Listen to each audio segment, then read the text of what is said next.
welcome to another episode of Darkhammer, a Darker Days Radio podcast all about the worlds of Warhammer RPGs. I am one of the regular hosts, Chris, and I am joined by guest host this week of Brendan from Realm of Fire.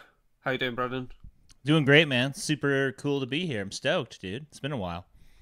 It has been a while. I think the last time I was on was doing a end-of-year wrap-up of stuff and taking the piss out of whatever was coming out or what we didn't care about and shit like that. Yeah, as always. We really love... That's how much we love things. We can take the mick out of it. I mean, that's how I survived years of working in a Games Workshop store. Anyway, so this episode...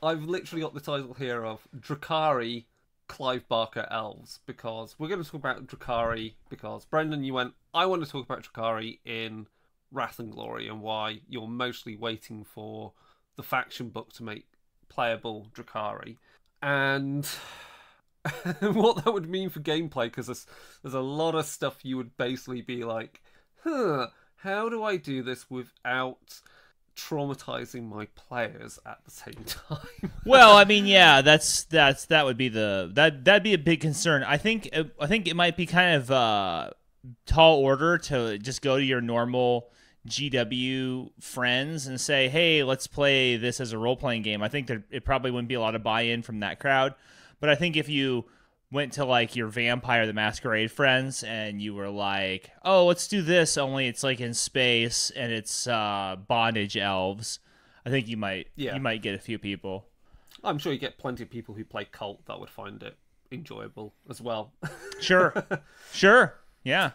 But before we get into that, let's have a quick discussion of what's cool coming up for releases. So Wrath and Glory got a whole list of releases coming up soon. We've got Threat Assessment Xenos, which is basically the bestiary book for Wrath and Glory, because everyone's being like, give us a bestiary book, and that's going to have everything in there except for it's got all the main factions you expect there in the Gilead sector, so you're mostly not going to see Tyranids, because they're kind of like an extinction level threat, but it's going to be useful because pretty much every faction has a little bit of something in the Gilead, because that's what always happens. There's always a place in the 40k universe where everything happens at once.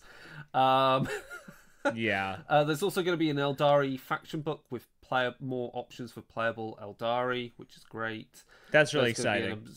There's going to be an Absolvers chapter faction book, so that's basically more playable options to play as Space Marines, but through the lens of the local chapter called the Absolvers. And then there's also the Games Master Screen, I think it's gone to print, and the starter set is also coming up soon, which, if you've seen starter sets from Cubicle 7, they're all pretty awesome. So, cool. That's all good stuff. Warhammer Fantasy Up in Arms, that's basically all about military life and military stuff in the Warhammer world. So there's a bit about the Cult of Myrmidus, so there's also a little bit, I haven't read it actually yet, but I'm sure if you delve into that, it'll give a taster of what goes on in Talia, which is if I was to run a one-shot today, that's where I would set a game of Warhammer Fantasy Roleplay, because that would be it's dope. Far from chaos. Yeah, that would be really dope. You could really drill down on some stuff that's not just like the same thing that we've done a billion times, right? Yeah. There's also a new scenario out right now called Beware, or I think it's coming out soon, called Beware the Emperor's Wrath, which is essentially a steam tank has been stolen, and there's rules for a steam tank in Warhammer Fantasy. Yeah, that'll be fun. Sure. And then, that follows on from Up in Arms. That's an excuse for a scenario that's very much like the bit in Assassin's Creed 2, something, one of the sequels to Assassin's Creed 2, where essentially you're stealing Leonardo da Vinci's weapons of war that have been built by the Borgias. So cool. And then Imperial Zoo is just a big bestiary book written with a lot of in-character stuff about this is a chimera, and scenario ideas based around each of those beasties, which is cool. That's fun stuff. That's More a great ways name to die for in that Warhammer. supplement. Now, Age of Sigmar, there's releases we've already spoken about last time, and as me and Rob keep going on about, it's like we're still waiting for that Ulfenkhan book. It's there on the horizon, and apparently it's going to be huge. So that'll be cool. Because I see the Ulfenkhan book and everything to do with it as a way of going, I want to play Vampire Hunter D as an RPG and play a good guy vampire with a bunch of soulbound and, you know, fuck up a bunch of undead. Anyway, so the other books are, there's Grund Operations Manual, so that means the airship which features in the starter scenario and some of the other scenarios. Right, yeah, I saw this. An asset that you can use, and there's stuff about it. And then another book is Ruins of the Past, which is basically about storm vaults and the stuff that is kept in them, which is going to range from, I don't know, what, ancient undead locked away from during the Age of Myth, Kragnos, I don't know, not Kragnos, but like that kind of, you know, threats or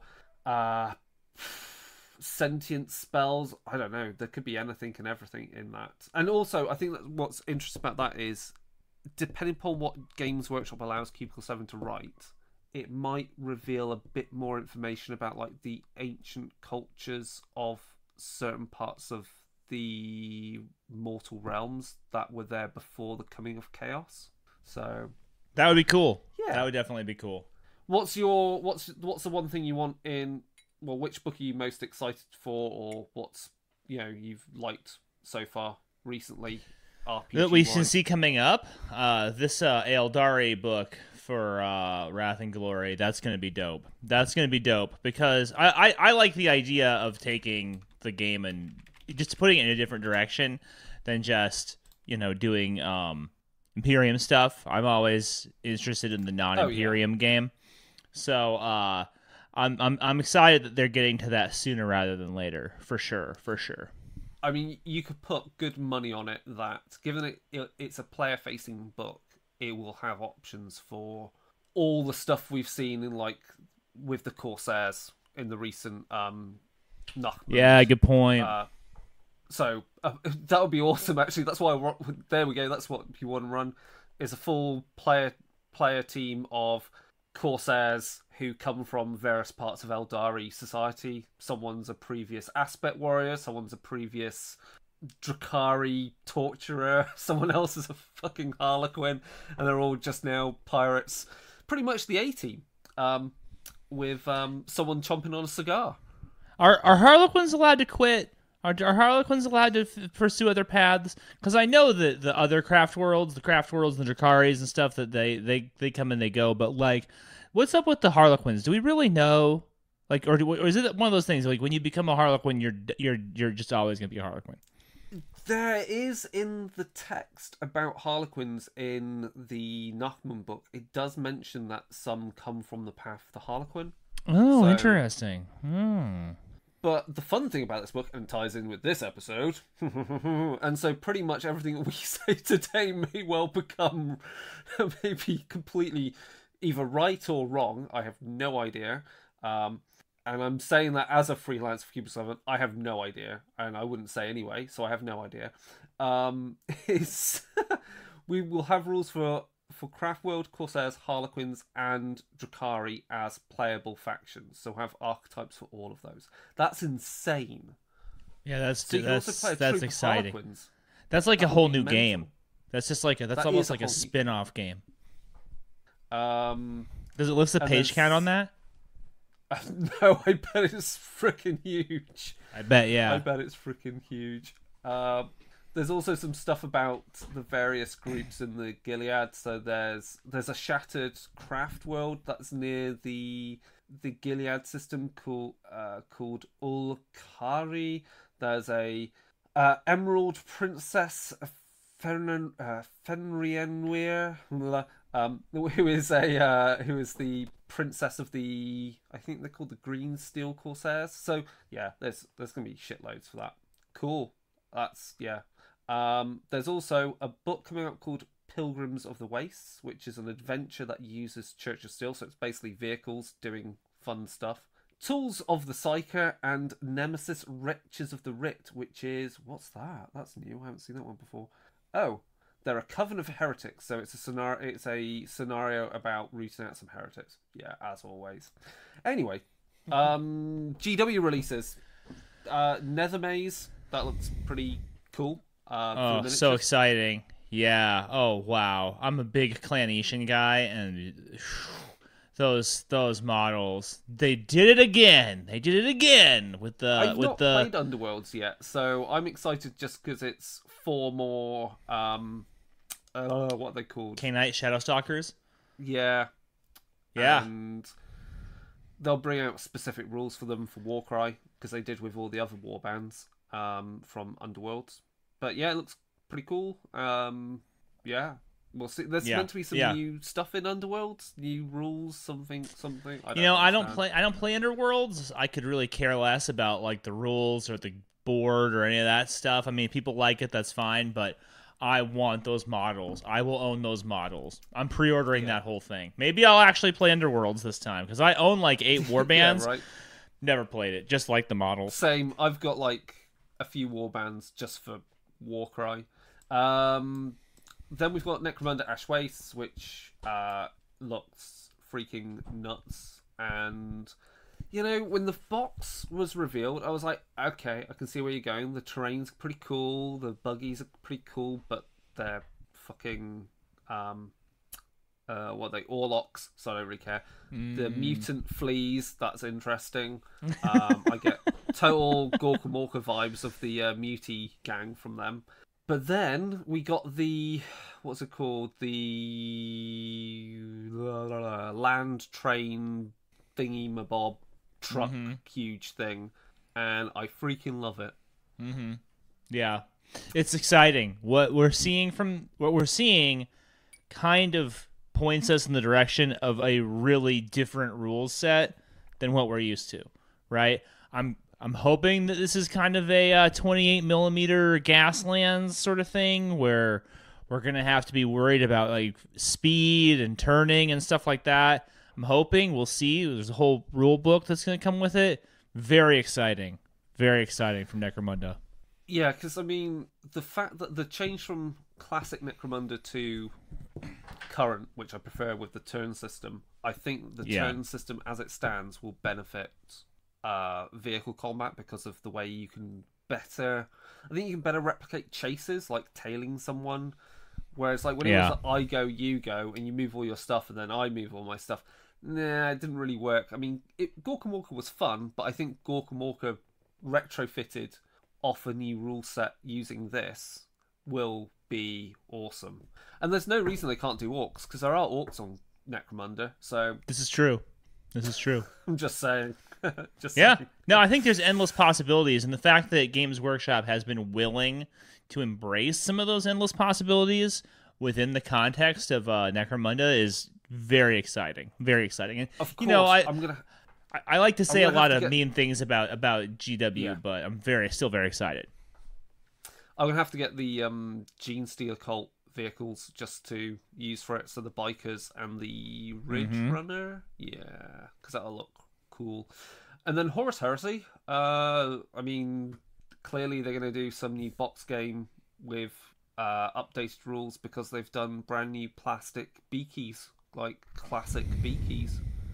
Yeah. Which, I mean, it depends on how you view it. It's either really cool or it's not that exciting. I mean, the cool thing is it means that we might have more plastic marine kits in future which are rescaled, which fit between a Necromunda figure and a Primaris marine, so you actually get true scale rather than...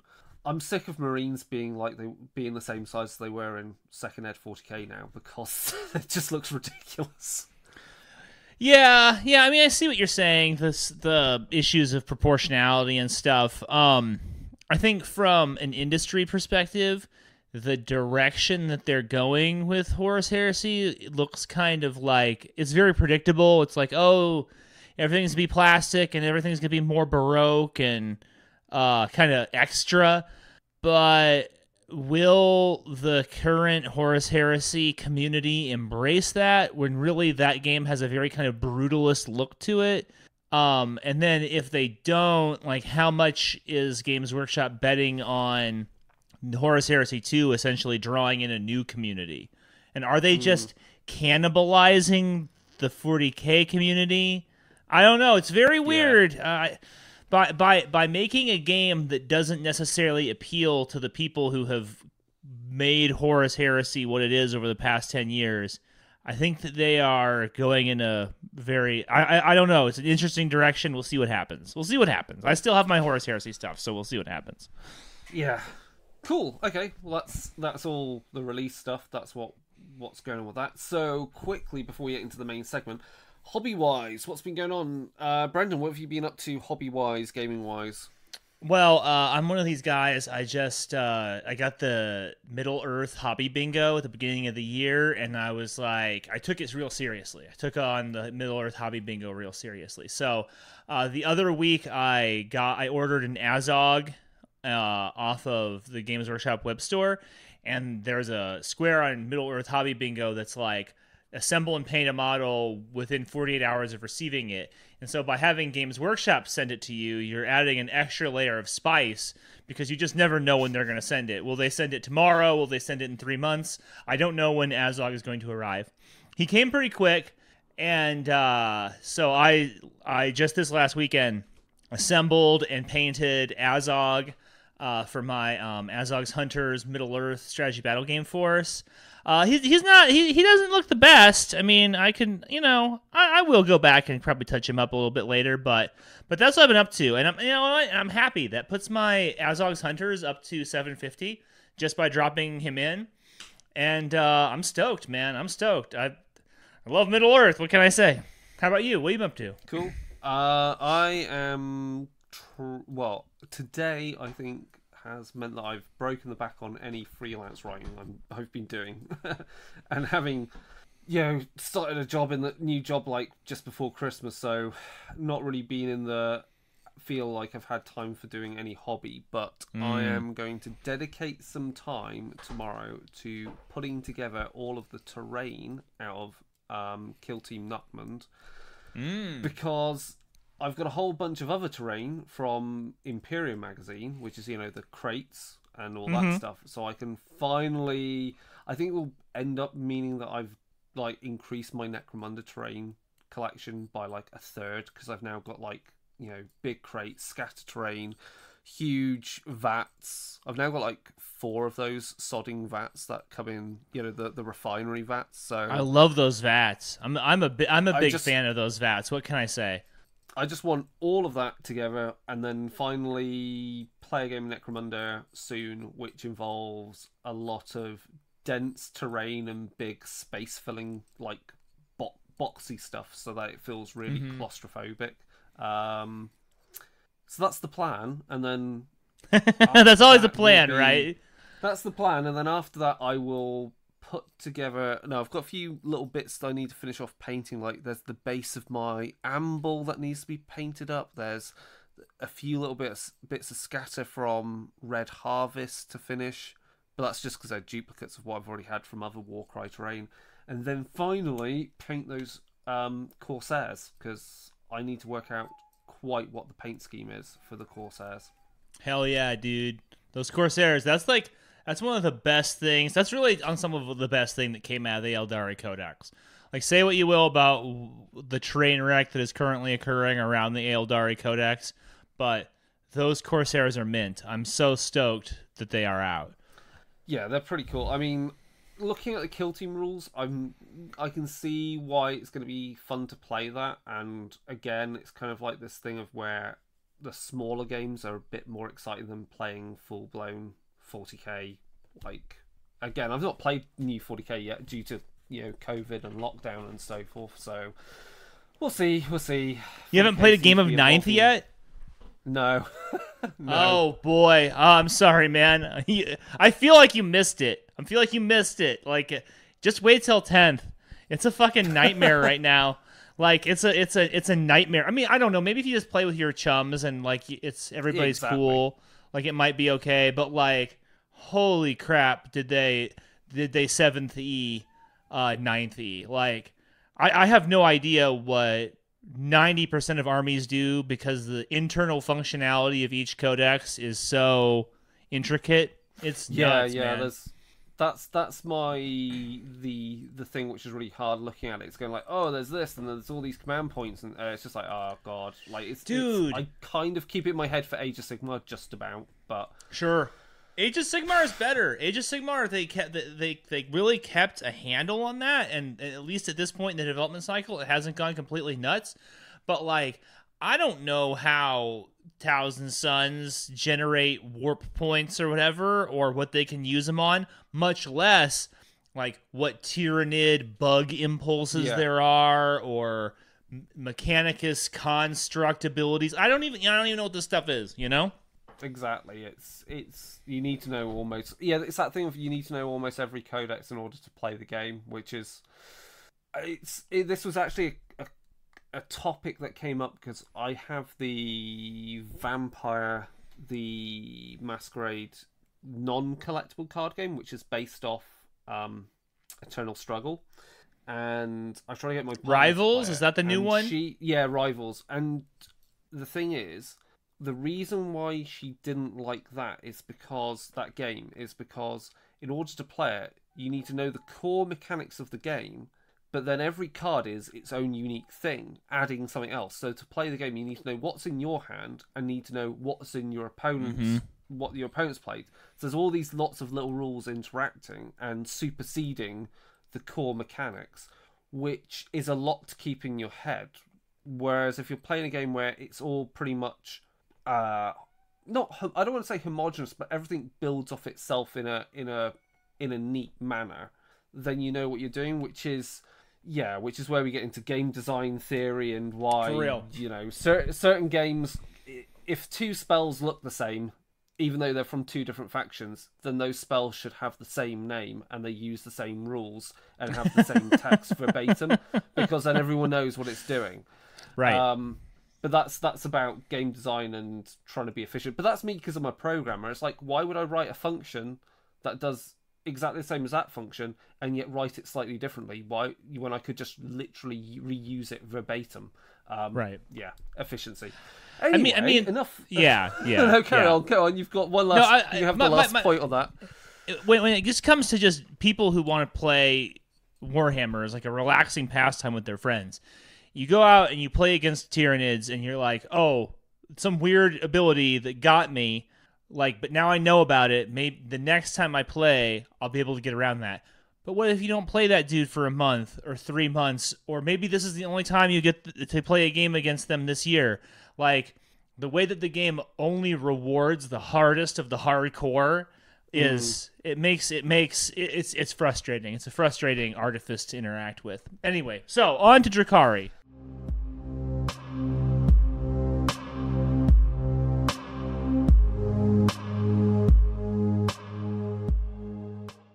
Yep. Okay, so if you go back to a previous episode, we did the whole, who are the Eldari, what are they, why they're a bunch of basically elves in space. There's various versions of elves in space. There's Craft World, there's Harlequins, there's Exodites, there's Corsairs, and then there is Drukhari, aka Dark Eldar, aka Clive Barker's elves who enjoy torture and sadomasochism. So let's it was your pick of a topic to get into what would be fun for you to, I guess, explore in Wrath and Glory, I guess, and in 40k RPGs in general, because there is a book on them, as at least there is playable material for Drukhari in the classic games as well. Yeah. So shall we? Do you want to give a very quick overview again of just who are they, where they come from, what they do? Okay, well, so the Drukhari are the remnants of the sort of core of the kind of like debased Eldari culture that precipitated the fall and gave birth to the god Slaanesh, the chaos god. They live in an extra-dimensional space that is this dark city full of like intrigue and vice and violence and murder. And if you're the kind of person who is like of a kind of gothic persuasion or even a sort of industrial persuasion, if you like gothic horror and body horror and vampires and shit like this, then really like the Drukhari game as a style of play, I think would be very interesting for you and for your group, because it really calls on a lot of these themes that you've seen maybe in other games, but then you get to shellac it with a Warhammer aesthetic, and you're like, oh, cool. It's like sort of like Byzantine political interactions, and kind of like a society where life is very cheap and where betrayal and violence are very rife, but also a society that is kind of pre-obsessed with aesthetics. Like they're very into this idea of like what is beauty and what is art, and like it's a society of excess that consumes so much that they've become completely debauched. And if the idea of merging Warhammer with a sort of horror concept, and sort of a crime concept appeals to you, then I think Drukhari is just a really, really great campaign style to explore.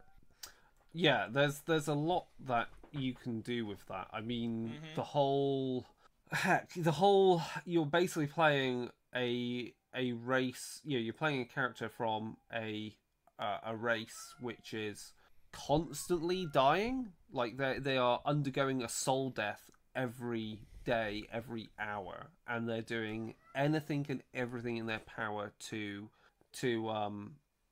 stave that off by causing other people pain and drinking from that. It's some heady roleplay topics to cover, because you're playing characters which will be engaging in torture, engaging in mutilation for fun, engaging in excessive drugs and all manner of horrific things.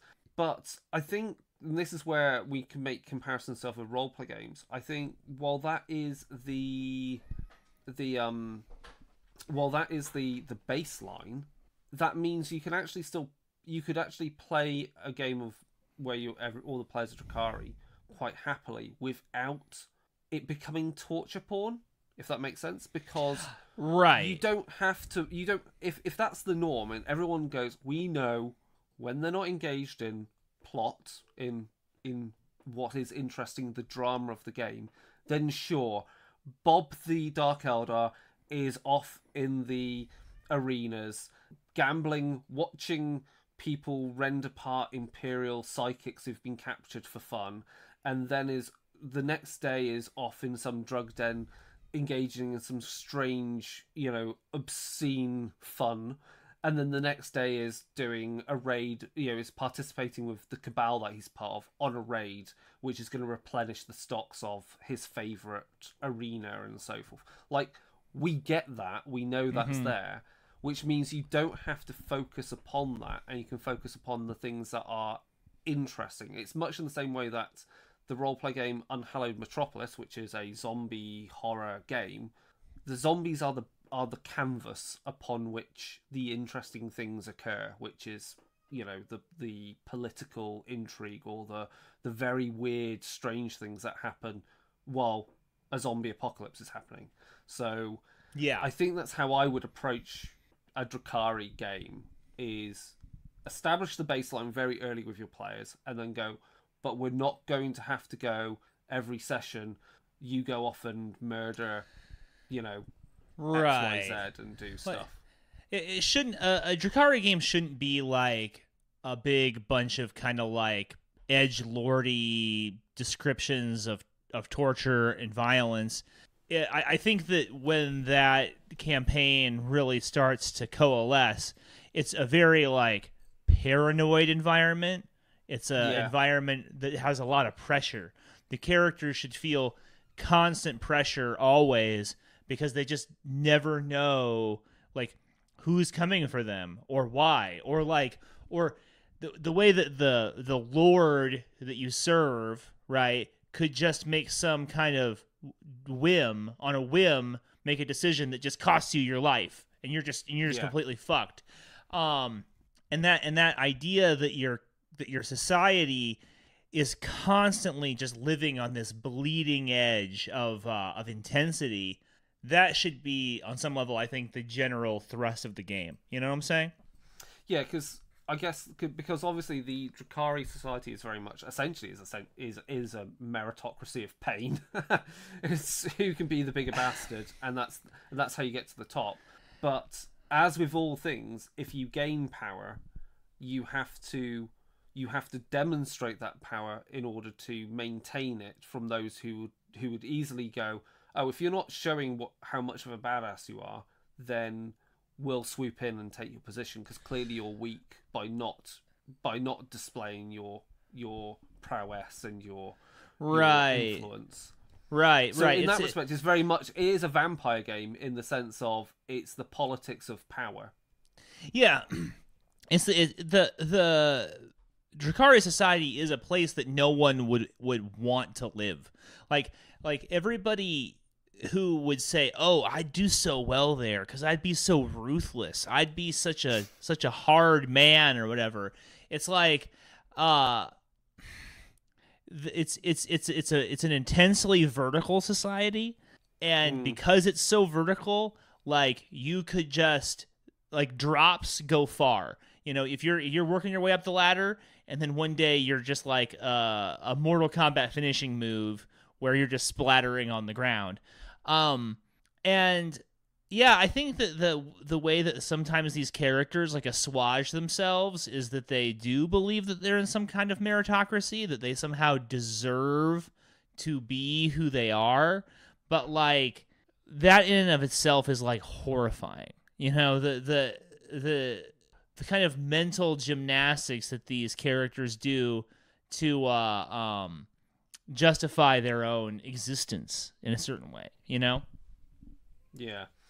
And I mean, within that, then I think we essentially create the first. We've sketched out what an easy campaign to run would be. Is you and your other players are essentially a cabal. I say cabal not with the big K cabal, little C cabal of friends. Friends meaning people you trust well enough who want the same things as you, but aren't about to stab you in the back so soon until you've got everything you want and see each other as rivals, which is basically a vampire chronicle. And you're probably out there gathering leverage on your friends. Yeah. And your friends are probably have you leveraged too. And so it's like this mutually assured destruction of the group should conceivably hold it together, right? Exactly. And I can see then that the type of stories you're going to have is that really love-hate relationship that such a war band would have with their higher-ups, because their higher-ups are the ones that are going to bestow them status, influence, better war gear, and so forth in return for doing certain acts. At the same time, they want to put a knife into their bosses at the first moment they get so they can assert power.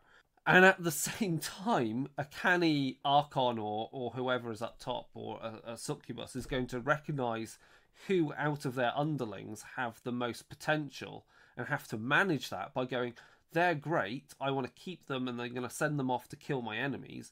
But also, I might want to send them off on a mission because I hope they might die on that mission as well. Yeah. Exactly. It's the way that like, for instance, I personally think there's a lot of parallels between the Drukhari and, say, like contemporary American consumer-based culture. We don't have to get into that, but you in the last 20 years you've seen these reality shows that talk about like, oh, these characters are going to go through a bunch of challenges and the strongest will emerge. And what happened almost immediately when these shows started coming out is that the strongest doesn't emerge. No. Usually, exactly, right? Usually, a group of people will coalesce, recognizing the danger that the strongest person represents, and then they will systematically find a way to subvert the strongest person. So there's these downward pressures. It is a meritocracy in a certain way, like you were saying, but there's actual downward pressure on being too good at anything because then you're a threat. Yeah. And then if you add into that, if it's a reality show which also has some Master Chef kind of shit or whatever, you've got some judges involved, right?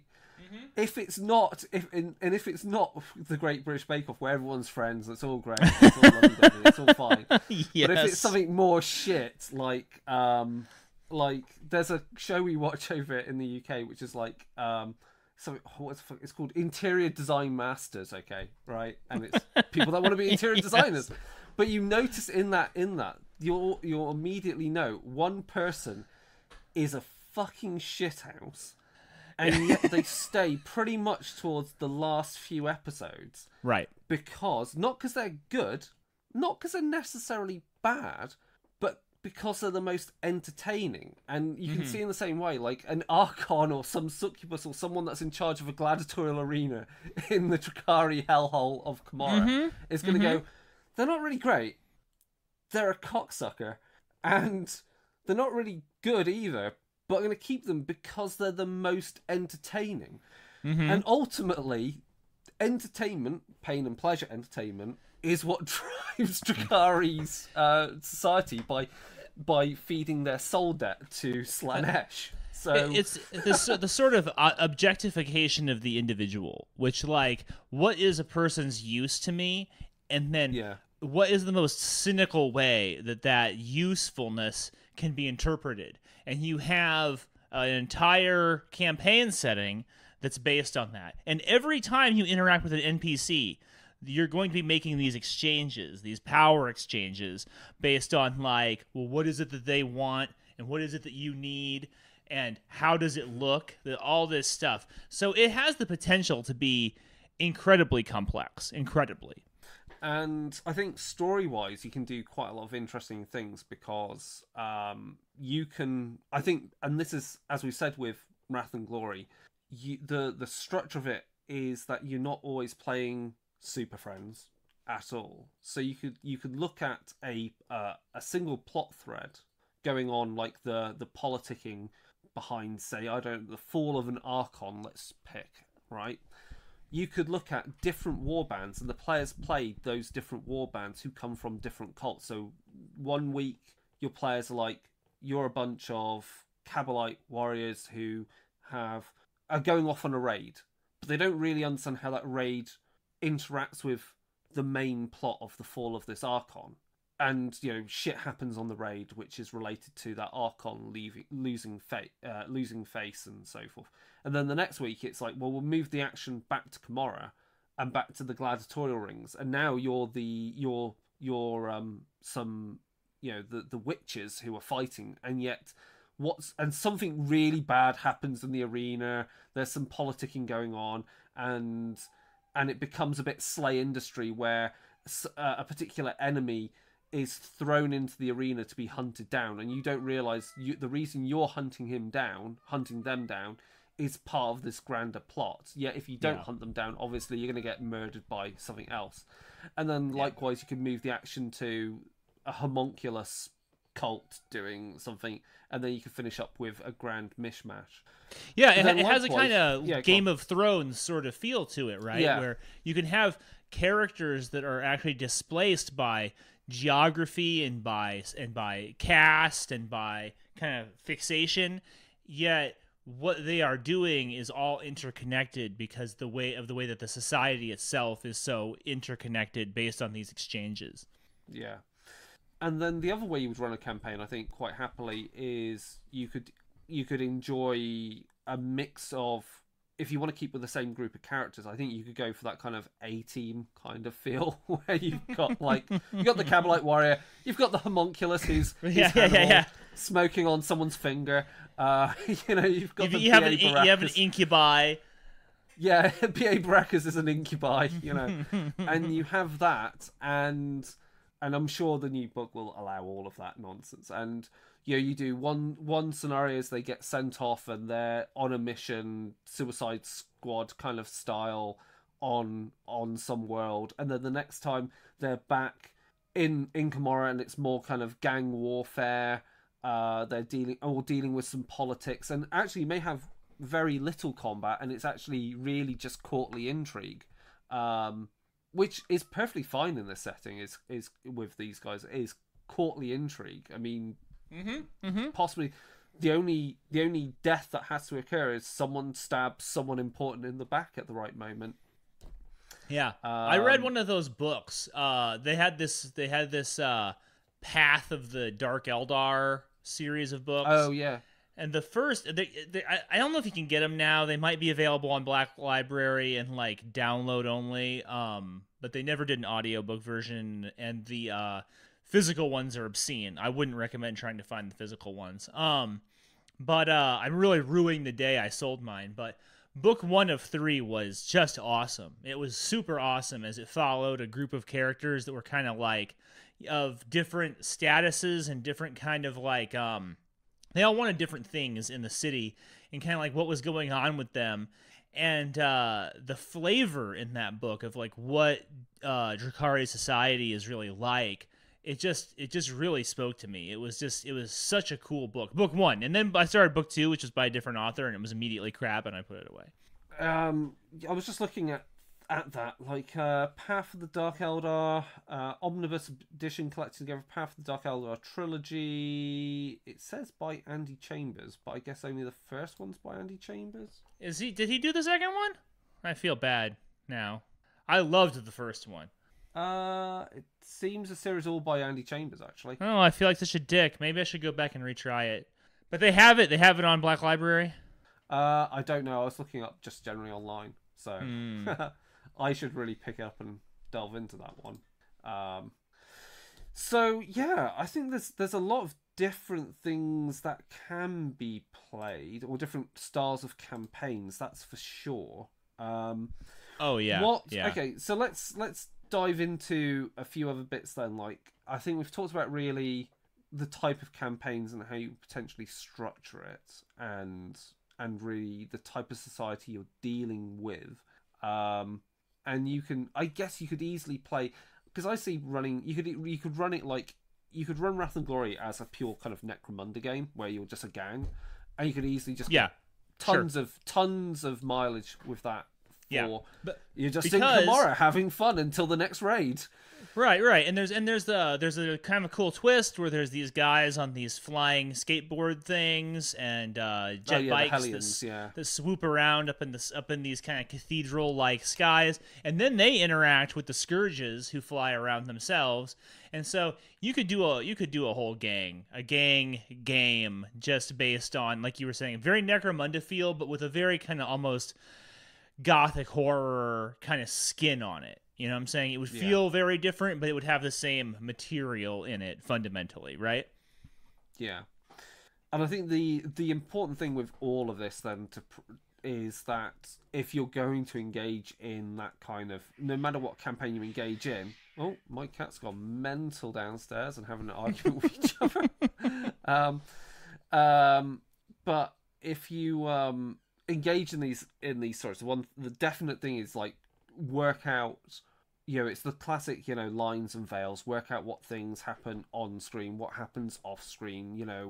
You can easily have a game that has dark content without having to literally paint it in blood. You can you can just allude to what's going on, etc., and just get on with the main interesting thing, which is the politics and the conflict. That's the interesting thing.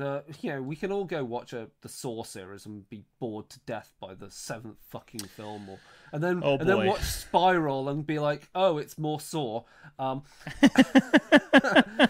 It's more Saw. So what particular factions or type of things would you like focus on for if you were running some Drukhari games? Like, would you go for the Cabals? Are you looking at homunculi covens? Are you looking at witch cults? Well, okay, where would so you go with it? I have a real soft spot for the homunculi covens because I love Cronenberg, I love Barker, I love body horror, I love flesh crafting stuff. To me, I mean, oh man, I love that army. I love that concept.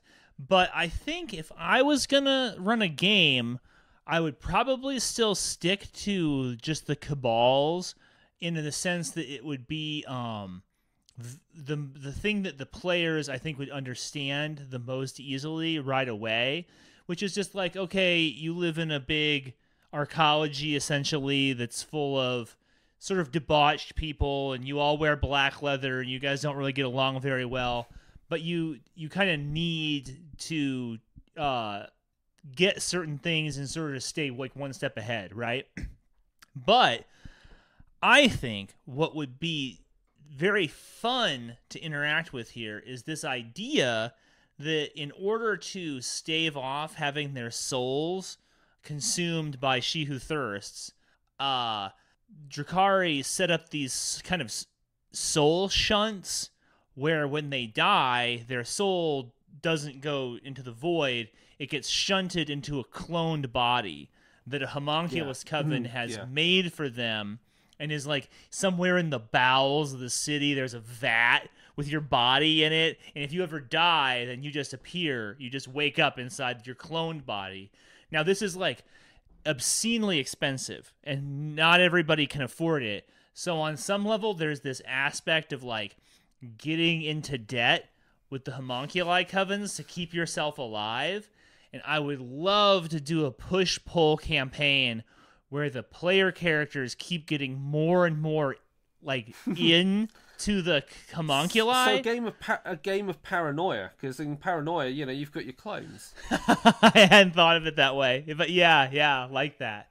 Like you wake up and then you're like you're like drying yourself off, and the homunculus dude's like, well, here's what I need you to do, you know? But that's brilliant, because this gets into the whole the way that I feel personally. A lot of people who are very much into playing D&D and such, and play it in a very it is a game, purely a game. It is a game that I must win, and I must maximize my character's abilities and so forth, and get all the XP possible and level up, right? Death is anathema in that kind of approach to playing that game, because you're looking for the zero-sum result. Either the option you pick leads to you coming out on top and gaining something, or you always pick the option where nothing changes and the status quo is the same, or you don't do anything. Why engage if it leads to bad things happening, which is like pretty much the opposite of like going with the narrative of a game. So if you've got you've got the contrivance of your little cabal of warriors, for whatever fucking reason, have been selected as this suicide squad of a homunculus to do stuff, or for someone else who the homunculus works for, and it means when you die you get, shunted into your clone bodies. That means in the scenarios when you're sent off on your mission impossible, death is not a limitation. You can go balls to the wall. You just go all out and go like, oh, it's a bloodthirster. Game on. I like the idea of your characters like having secret clone hordes, and like the NPC characters having secret clone stashes. Like that could be like a whole adventure would be like, okay, we need to take out this Archon guy, but when the bomb goes off on his pleasure barge and takes him out, we have to have neutralized the clones first. So that's very Altered Carbon. Yeah, exactly. Like you gotta eliminate the stack, Yeah. And so there, it has this kind of cyberpunk vibe to it. You're right that you see in sometimes in Necromunda, but also I think with a strictly Drukhari game, I mean the puzzles that your characters could just get enmeshed in with a very simple premise, a very very simple premise, could last you for sessions. That's like, it's setting up a heist. It's essentially, it's heist games. It's Blades in the Dark. It's like, you know, really, you're not about, a game like that is not about being Drukhari and, you know, going off on a murder spree and killing yet another platoon of Imperial Guardsmen. It's about working out who do you need to grease the gears with, and it may be with grease made from, you know, liquefied human fat, to to get access to this thingamabob, which if you get it, you're going to sell to this person, which is, you know, you're going to, each time you're going to be trying to trade up, which gets you access to the access codes, whatever, to the secret stash of clone bodies of this goddamn Archon, who then you're going to take out. And along the process, you may well go, actually, we're going to break this Space Marine out of the arena because he's got you know, an axe to grind with someone. I love that twist. Really nice way. That might be a really nice way where one of the players go, I'll play the Space Marine for this session. And the Space Marine, it gives you that situation of, why would a Space Marine work with a Drukhari? Because he wants to murderize someone, and for once he's like, you know, these bunch of murder elves, for once, they're my friends for the few hours until I get back to real space. I think I read a bunch of those. Well, I didn't read them. I listened to them on audio book or whatever. But the Fabius Bile books actually have quite a bit of material in them about Kimura, because Fabius Bile spends some time there, and some other NPCs spend some time there. Of course he does. Of course, right? Why wouldn't he, right?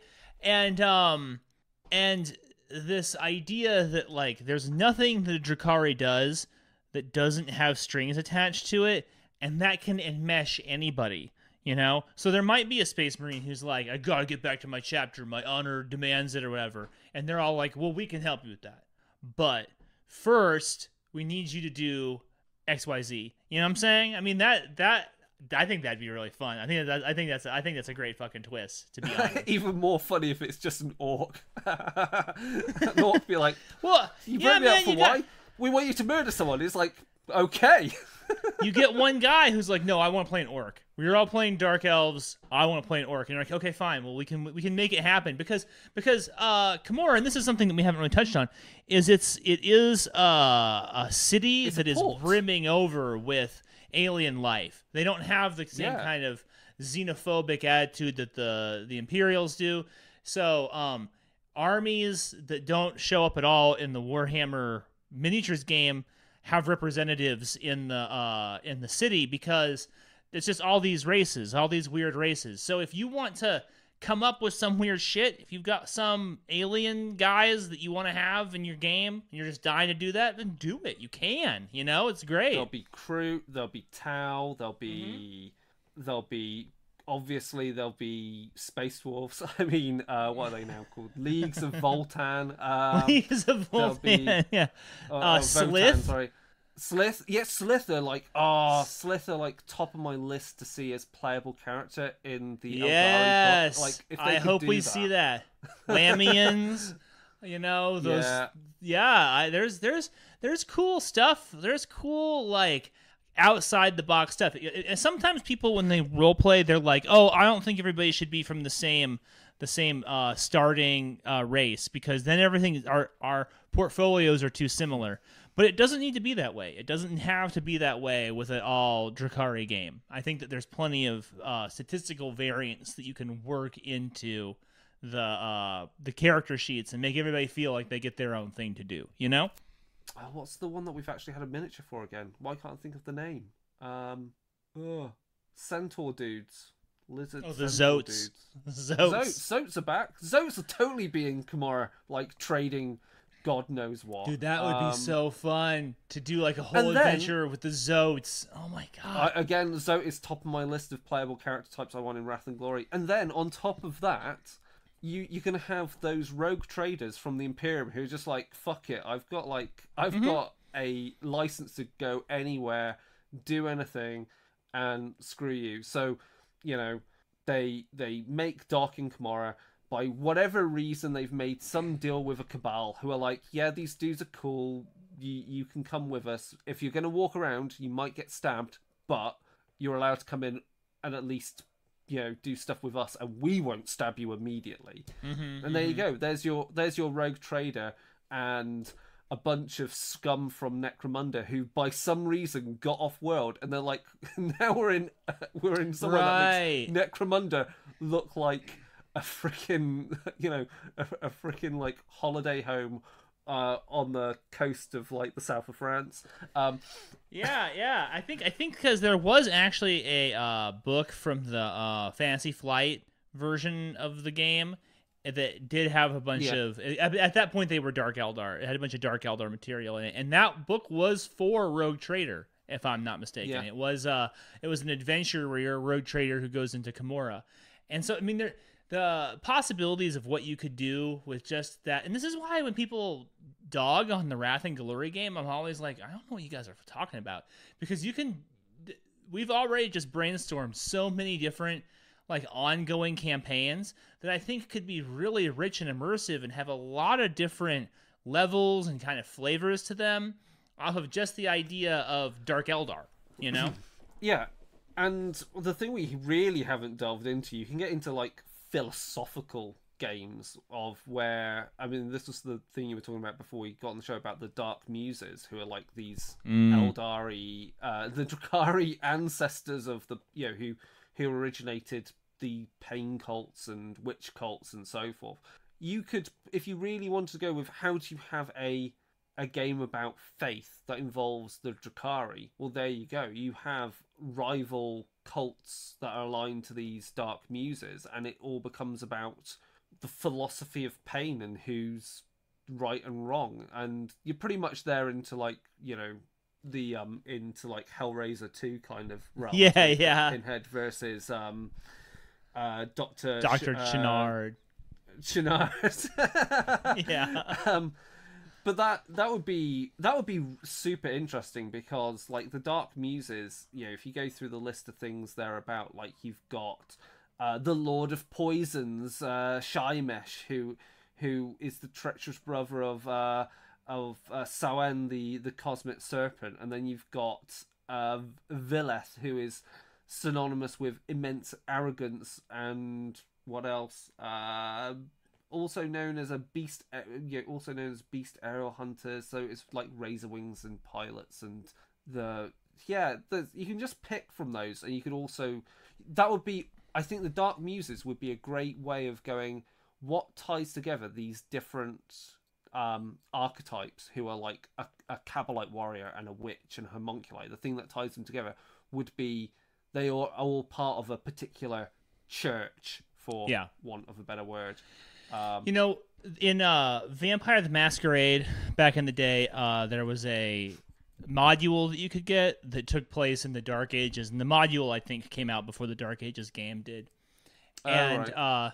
It kind of delved into some of the corniness of the Vampire Masquerade paths of enlightenment, right? The evil, like the non-humanity paths. But what happened in this adventure is you're chasing this vampire, you're trying to find him, and you have word that he has gone to this monastery where there's all these vampires that are kind of trying to develop a vampire religion, and they're having a kind of a conclave where they're trying to sort it out, right? And so you go to the conclave, and you're like, is this guy here or not? And they're all like, oh, we don't know, but first you must interact with us, right? And people loved that adventure because regardless of how you felt about the way that the vampire religion was written, like going around to the different chambers and like getting into character and debating them about their philosophies was super fun. It was just a super fun way to spend an evening. And you could totally just take that adventure and just port it over, with these Dark Muses. And you could be like, oh, there's a temple area and there's a homunculus who's in the sewers underneath it. What's he up to down there? But we got to talk to each one before they will let us in there to find him. You know what I'm saying? Oh god, is that the take home that you just pick any old Vampire the Masquerade scenario and put it over to be a Drukhari? God, like what is it? Transylvania Chronicles is actually a really good model for that. Like literally the first scenario is a patron which you pick sends you off on a long journey somewhere to establish an outpost. That's pretty much, hey, you Drukhari, who I hate possibly, and I need you out of my way. Go do this hard work of establishing an outpost ready for a raid on some other world. Go do it for me, and then when I come to observe whether you've done the work, I'll either kill you all or I'll reward you. Like, that's the campaign for Drukhari there. That'd be great. Now it's like, because I know that book. That's Transylvania Chronicles 1. And I got that one together. I've tried to run that book like a couple of times, but it never really stuck. But I think it would actually be better.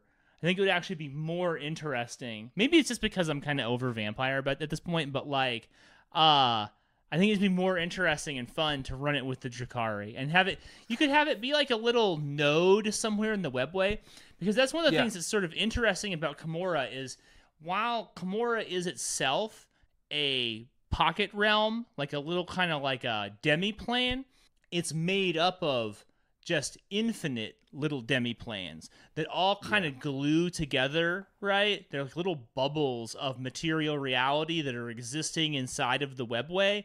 And this causes like real problems for the denizens of these little pockets, because some of them are more stable than others, and you never really know what's going on in one. Like, you could have a whole adventure where it's like, oh, we go into this other guy's demi-plane, and it looks very different, and it behaves very differently. And then at the end of the adventure, we leave. We just go back to our baseline reality again. You know? So there's just endless possibilities of like what it is you could do with these premises, you know?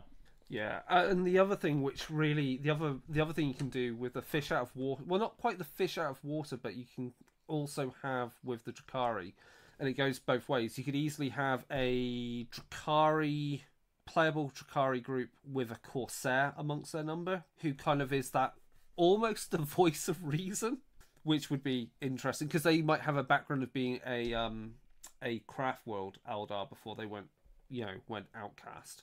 And likewise, playing a Drukhari of any of the types we've spoken about, becoming a Corsair amongst mixed party. That's why Corsairs are going to be like really fun to play in, because that's essentially to me, that's a bit like playing Vampire the Requiem, where everyone's a member of a different covenant. And they've all got a completely different opinion on things. Yeah. That's a good point. So, I mean, are we at the point of wrapping up? Is there any last points we want to say that you want to make before we finish up? Because I think we covered a lot of stuff here. Yeah, well, I mean, I just hope people are looking at that and they are thinking of all the possibilities that they could do with that concept. Because I know that when you're very steeped in like GW like lore and in the periodicals and stuff that they release, we see a lot of the same images over and over again. We see like guys in gray trench coats fighting endless hordes of fucking Xenos, and we see big chapel cities and, you know, Titans and that kind of stuff. But the Drukhari thing, I think it gets overlooked as being just this endless font of like really, really interesting ideas that you could play with. Very different characters. Just, I don't know. I think it could be a lot of fun. So if you like haven't looked at Drukhari for your Wrath and Glory game, I would just encourage you to give them another look. Like, I mean, look, they're like anything. Vampires can either be super horrific and scary and sexy and dark, or they can be corny, right? Don't just write your Drukhari off as being corny. Like, what if they weren't? Yeah. You know? I guess that's my closing thought. Yeah, I think that's a good closing statement. Obviously, with where the rulebook is currently and what's out there available, there is some you can basically homebrew your Drukhari playable Drukhari right now, because in Litanies of the Lost there is an example Witch, Succubus, and Cabalite Warrior. So there's weapon profiles there and ideas. There's another scenario which has a Hellion as an antagonist. So you've got your rules there. Skyboard's basically it's flight, so you can ad hoc pull all that together. So if you were to play this stuff today, you need to put in a bit of work, but in a few months' time, that's going to be dead easy, because it's going to be an entire book that is literally going to be archetypes galore of Drukhari. Can't wait. Great.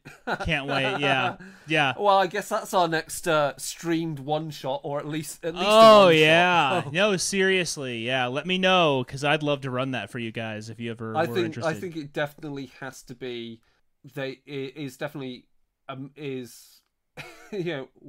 We must kill all of insert NPC's name and kill him and all his clones all in one night. In one night, that'd be great. Again, with the cloning thing as well, it makes reoccurring characters really annoying. You kill someone and it's just like you think they're just not that important, and they can come back. Yeah, you're just like, fucking hell, I hated that guy. Why is he back? You can do the kind of thing that you just can't do in other games, where an NPC Vader grabs a PC up on some spire somewhere and like holds him out over the edge and goes, fuck you, and then just throws him to his death, and then you're like, okay, mark off one clone. You're back. Oh, there's that. There's your ammunition. Is also how many clones have you got, and keeping track of them. Mm-hmm. And what debts you owe to the Homunculus Coven because of it. Oh, that's a terrible. And I'm going to end on this moment. End on this point. What happens if someone's soul gets shunted into the wrong clone, or purposely done to set you up? Ooh, interesting. I love it. That's fun. Yeah, that is very fun. Right, to wrap up then. Drukhari, they're cool. They're very, very good bad guys, or they could be very, very bad good guys, depending upon what they do. I mean, they could easily do things that benefit the Imperium, killing Chaos Warriors, like you should, or Chaos Space Marines. That's always fun to do. Or killing Nids. They're definitely allies of opportunity as well, which is always fun and always more interesting to play than just like, oh, we hate you, alien Xenos scum. Right. So if obviously, Brennan, what's been the recent hot stuff on Realm of Fire?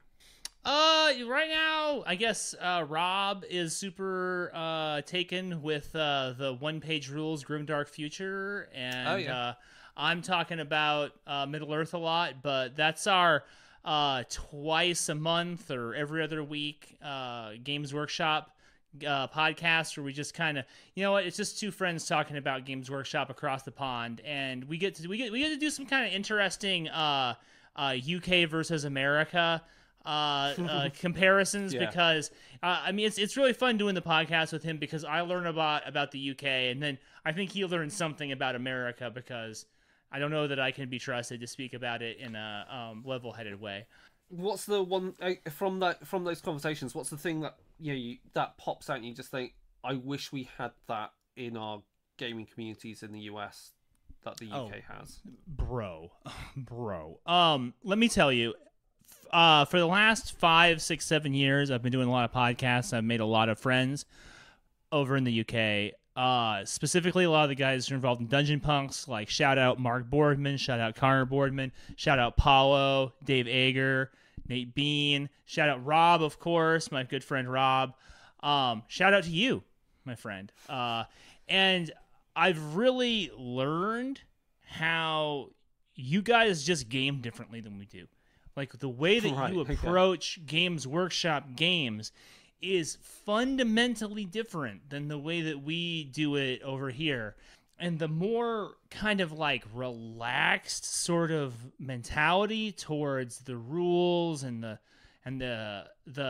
way that the experience of playing the game is more important than kind of like this slavishly prescriptive kind of like adherence. I wish I could import that by the box. I stock it in my closet because, man, let me tell you, dude, like, it's hard to get people to color outside the lines over here. Over here, people are like, they're like, oh no, it says it in the book. Like, here's the book. Here's where it says it, and you're just like, bro, could we let go of that just for a second? Just for a second, you know? Interesting. Cool. So yeah, Realm of Fire is found on everywhere. You can find it should be on all the good ones. iTunes, yeah, and Spotify, and wherever else you syndicate your podcast to. Obviously, go over to the Discord. That's always in the links and everything. Which is the thank you. Which is the I can't think of the thing right now with the Discord. Full Metal RPG. Full Metal RPG. Yeah, my old show is the Full Metal RPG. The old show Discord. has the Discord, which has the channel for Realm of Fire there. Is there anywhere else for Realm of Fire stuff? There's the we do a LinkedIn, not a link. Did I just say LinkedIn? LinkedIn. Can you tell?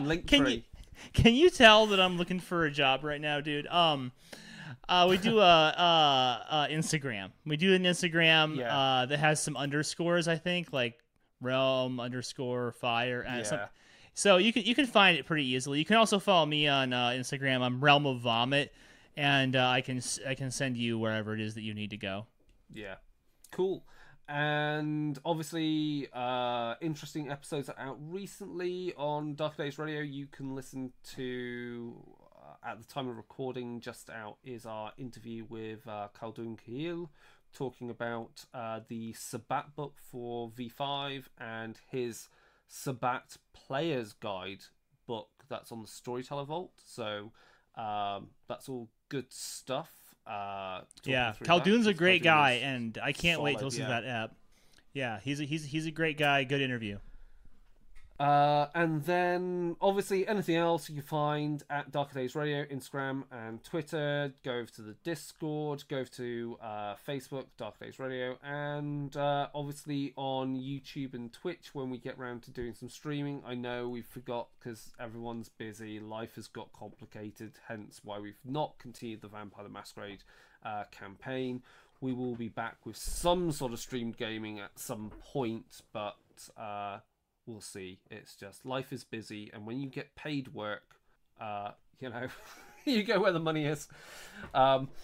It's all you can say. If I get paid to write games, I'm going to do that more than not be paid to run games. Seriously, it's one of those things.